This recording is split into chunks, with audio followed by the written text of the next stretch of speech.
Hey guys. Okay, so this video is for week 8, which obviously is only open for a couple days because we start week 9 on Wednesday. But I've gone back through to look at what you guys did for week 6. And keep in mind, week 6 was open for longer than a week. You had even spring break to work on it. So with that said, a couple things you need to do this week. Some of you need to get the work done. I mean, we have had this same assignment for weeks now, which is just this introduction to your form. And some of you haven't touched it at all. Some of you have touched it, but like you're really struggling to simplify the concept. Listen, like it's easier for me to go back and convert this course into a weekly 1 hour lecture and give you a reading and us have discussion boards and quizzes based on that. If I have to pull your teeth to do these simple things, which I thought would be more exciting to you than a homework assignment at the end of the semester is useless, right? Then I if I'm gonna have to pull teeth for over half the class to get this to come into shape, then I'm gonna revert back to that, right? Revert back to the standard grad class form of here's a lecture, here's an assignment. Because I guess I'm a little discouraged by honestly seeing some of where some of you have gone with your stuff. So you were supposed to be done with your introduction to the form, right? And you should have already been putting in information and started exploring the content that actually makes up the majority of the web page, which is not the introduction to the form, which is the best practices for teachers. And that's going to take some work because you have to do some research, like a lot more research than you needed to do to write your pithy introduction to ADHD, introduction to dyscalculia. Okay.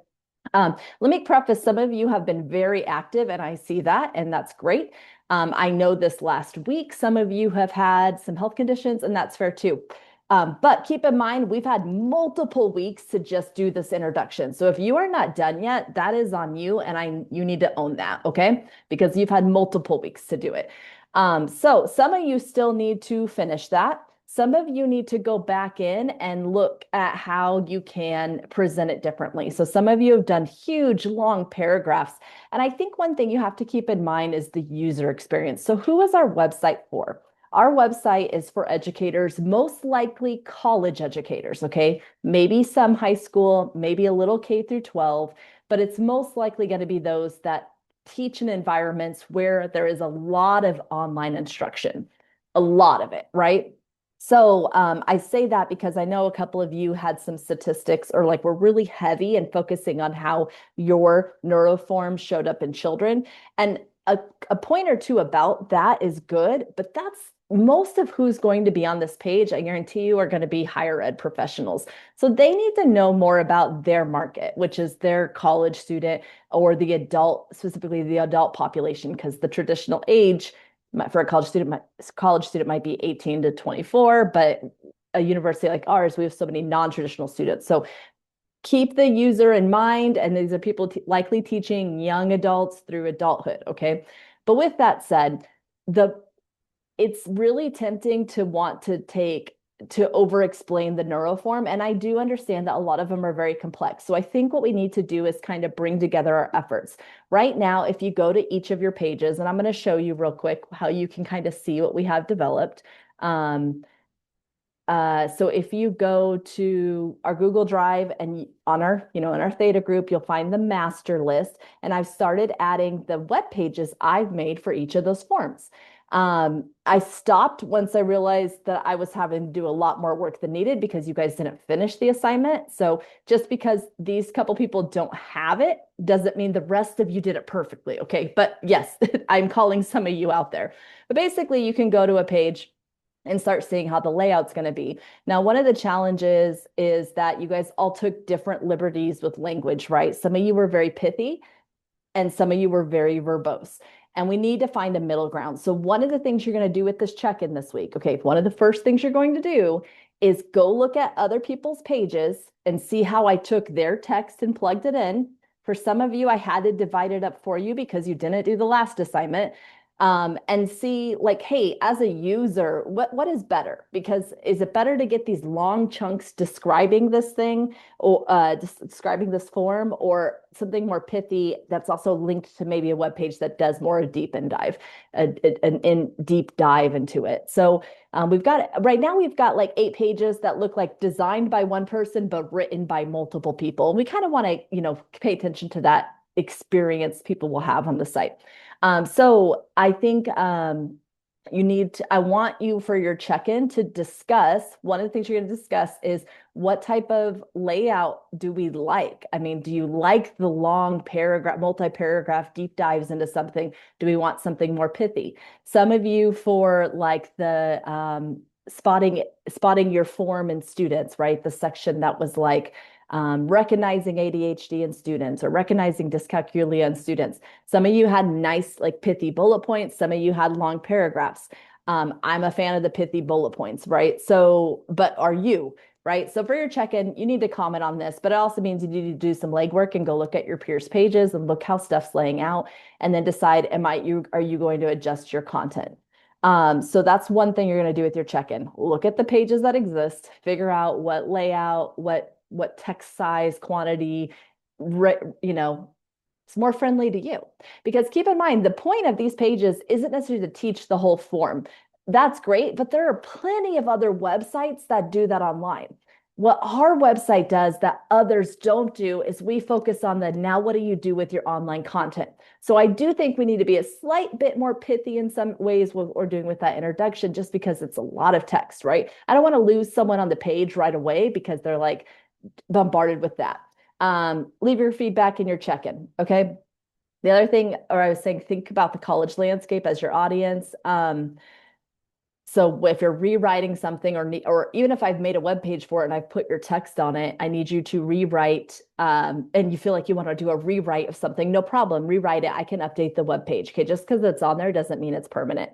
One thing I like that some of you guys did is that you had a tough concept and you broke it down into 1 or 2 sentences, and then you linked it to another source that had like a full deep dive on it. And I think that's probably the preferred method we need to go with, just so that we are keeping it concise on our end.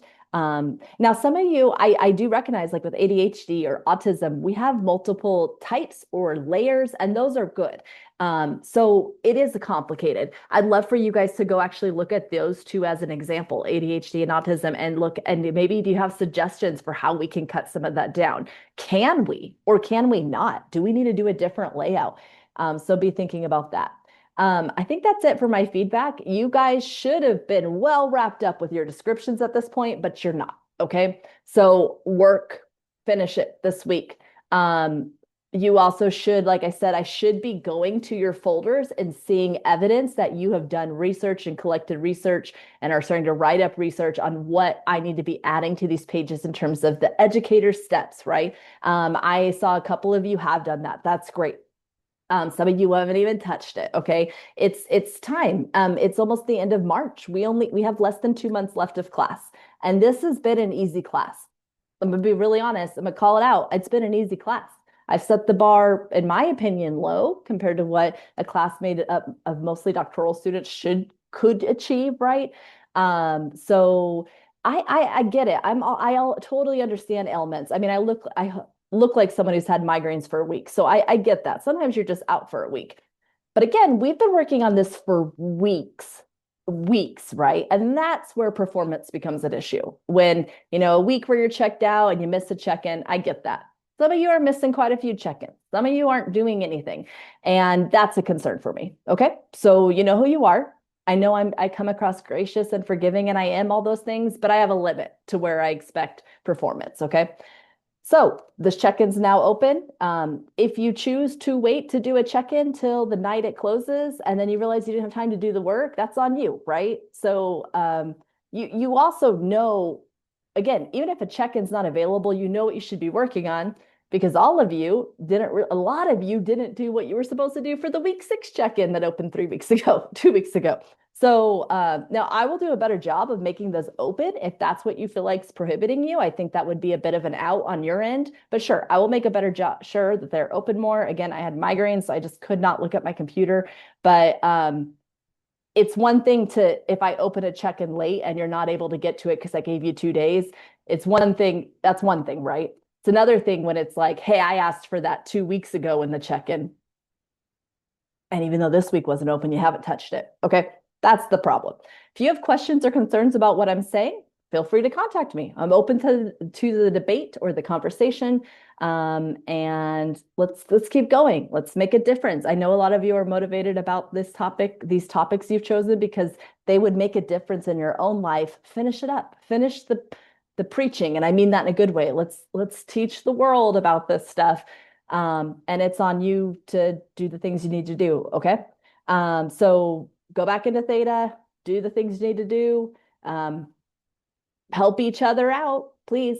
Oh, and one last thing. I know I totally am fine with AI. Please, I'm totally fine with AI. But please read what AI is giving you before you just put it in there before I have to just accept it as is, right? Because AI is going to add a lot of filler text that we don't need. I'm going to use someone specific as an example. I don't actually remember who this is, if that helps. But they had a whole line in there with like, since COVID, online teaching has become, more important than ever. Yeah, that maybe you wrote that, that's fine. But like keep in mind, like we don't need that for the website. Or maybe Chat GTP put that in and it kind of made it like an essay. Like, but critically think, like, I don't need that for the website, right? That's an obvious at this point. That's the whole point of the page, is that we know online teaching is higher. So be critical thinkers, be the masters of your domain, give me good content, wrap up this first part so we can move on. And I need to see evidence that you are doing research on the other half, which is the most important half of your page, which is what does the research tell us about supporting that form inside an online course environment? Reach out if you have questions.